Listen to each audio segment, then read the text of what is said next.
మాజీ మంత్రి జోగి రమేష్ సీఎం చంద్రబాబుకు సవాల్ విసిరారు. తిరుమల సన్నిధిలో ప్రమాణం చేసేందుకు తాను సిద్ధమేనని ఛాలెంజ్ చేశారు. తాను ఎలాంటి తప్పు చేయలేదని ప్రమాణం చేస్తానన్న జోగి రమేష్ తిరుమల సన్నిధిలో ప్రమాణం చేయడానికి మీరు సిద్ధమా అంటూ సవాల్ చేశారు. నకిలీ లిక్కర్తో తనకు ఎలాంటి సంబంధం లేదన్నారు జోగి రమేష్. ముఖ్యమంత్రి నారా చంద్రబాబు నాయుడు మాత్రం సిట్ అంటే చంద్రబాబు నాయుడు సిట్ చంద్రబాబు నాయుడు స్టాండ్ అంటే స్టాండ్. ఇది కాదు మేము అడిగింది. చంద్రబాబు నాయుడు సిబిఐ ఎంక్వైరీ అని చెప్పి అడిగాం.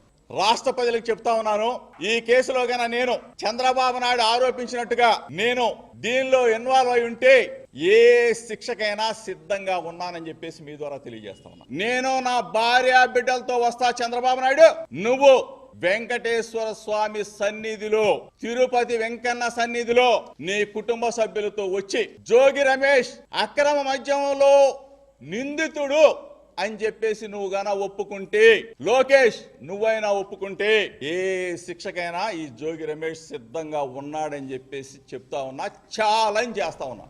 చంద్రబాబు నాయుడు ప్రభుత్వం డైవర్షన్ పాలిటిక్స్, మీ తప్పుని మీరు చేస్తున్న దుర్మార్గాలని నేను ఎండగడతా ఉంటే నా మీద బురద జల్లి నన్ను ఈ కేసులో ఇరికించాలని చెప్పి చూసే నీ ప్రయత్నం రాష్ట్ర ప్రజలు తెలుసుకోరా.